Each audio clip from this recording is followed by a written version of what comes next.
नए hit and run कानून पर जो अभी तक लागू भी नहीं हुआ है, इस वक्त इस पर बहुत सारी अफवाहें चल रही हैं। लोग एक दूसरे को कई सलाहें दे रहे हैं। कुछ लोग तो यहां तक कह रहे हैं कि अगर आपकी गाड़ी से किसी को धक्का लगा तो आपको 10 साल की सजा हो जाएगी। ऐसी ही कई जानकारियां, कई बातें सोशल मीडिया पर आंधी की तरह घूम रही हैं। लेकिन सच क्या है? तो चलिए आज यही बताने की कोशिश करते हैं, क्या है ये हिट एंड रन का नया कानून जो अभी तक अमल में नहीं आया है। सोशल मीडिया पर नए कानून को लेकर सबसे बड़ी अफवाह तो यही है कि नए नियम लागू हो गए हैं, लेकिन ये बात सही नहीं है। अभी भारतीय न्याय संहिता को लागू नहीं किया गया है। ऐसे में फिलहाल सभी मामलों में पुराने आईपीसी कानूनों के तहत ही मामले दर्ज किए जा रहे हैं। ये बात पूरी तरह से सही नहीं है। नए हिट एंड रन कानून को भारतीय न्याय संहिता की धारा 106(1) में रखा गया है। ये आईपीसी की धारा 304(a) का ही नया स्वरूप है। इस कानून के तहत रोड एक्सीडेंट के मामले में गैर इरादतन हत्या का मामला दर्ज कर आरोपी वाहन चालक को 5 साल तक सजा का प्रावधान रखा गया है। भारतीय न्याय संहिता की धारा 106(1) में आरोपी वाहन चालक पर जुर्माने को लेकर प्रावधान है, लेकिन इसकी राशि का जो निर्धारण है वो नहीं हुआ है। वहीं धारा 106(2) में जुर्माने का प्रावधान है, लेकिन ये कितना होगा ये पता नहीं है, ना ही इसका कोई निर्धारण किया गया है। ये बात पूरी तरह से गलत है। सड़क हादसों के मामलों में 2 धाराएं जोड़ी गई हैं। पहली 106(1) है, जिसमें अगर हादसे के बाद आरोपी घायल को अस्पताल पहुंचाता है या पुलिस या इमरजेंसी सेवाओं को जानकारी देता है तो इसे गैर इरादतन माना जाएगा और इसमें केवल उसे 5 साल की सजा हो सकती है, वो भी पीड़ित की मृत्यु की दशा में। हालांकि ये भी अदालत के फैसले पर ही निर्भर करेगा कि आरोपी को क्या सजा देनी है। सड़क हादसों को लेकर बनाए गए कानून की धारा 106(2) में हिट एंड रन को संदर्भित किया गया है, यानी इसे ही कॉन्टेक्स्ट में रखा गया है। इसके अनुसार अगर कोई वाहन चालक एक्सीडेंट के बाद घायल को छोड़कर भाग जाता है तो इसे ही हिट एंड रन माना जाएगा।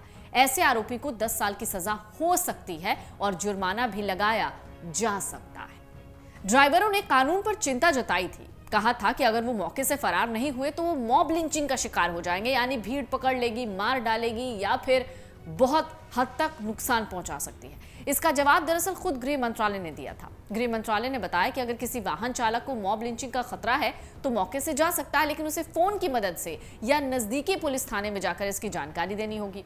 अगर चालक ऐसा करता है तो इसे गैर इरादतन दर्ज किया जाएगा और उसे धारा 106(1) के तहत सजा मिल सकती है। सोशल मीडिया पर एक अफवाह ये भी चल रही है। दरअसल घायल सड़क पर पड़ा हुआ है, कोई उसकी मदद नहीं कर रहा, तो क्या आसपास से गुजरने वालों पर केस चलेगा? ये खबर और इस तरीके की सवाल लगातार एक दूसरे को लोग इसके जवाब बता रहे हैं।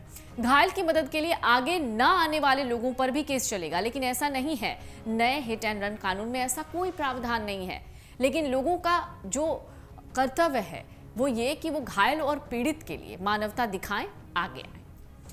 नहीं, ऐसा नहीं है। अगर सड़क पर हादसे के शिकार किसी पीड़ित की मदद करने के लिए आप आगे जाते हैं, जो अगर मानते हैं कि कोई पीड़ित है और आप उसे बचाने जाते हैं या उसे देखने जाते हैं, उसे अस्पताल लेकर जाते हैं, तो आप पर कोई कार्रवाई नहीं होगी।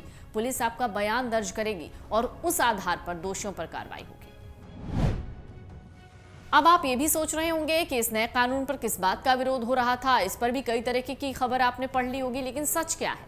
दरअसल हाल ही में संसद में पारित कानून बनी भारतीय कानून संहिता में हिट एंड रन मामले में 2 धाराओं का प्रावधान किया गया।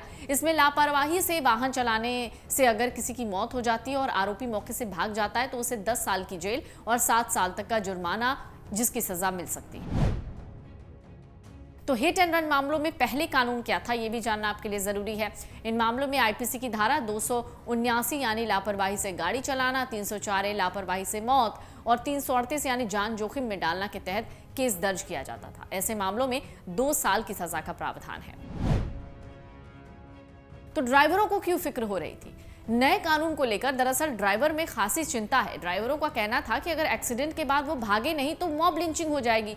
हालांकि गृह मंत्रालय ने पहले ही कहा था कि अगर उनको इस बात का डर है, तो ऐसा हो भी जाता है अगर, तो आप सबसे पहले पुलिस को इसकी जानकारी दीजिए, वो गैर इरादतन की श्रेणी में माना जाएगा।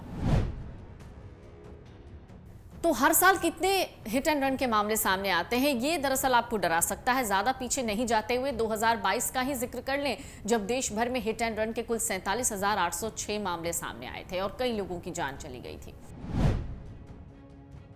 तो किन किन पर दरअसल ये नए कानून लागू होने थे? हिट एंड रन के नए कानून सब पर लागू होने थे, जरूरी नहीं है किसी ट्रक ड्राइवर पर, बस ड्राइवर पर।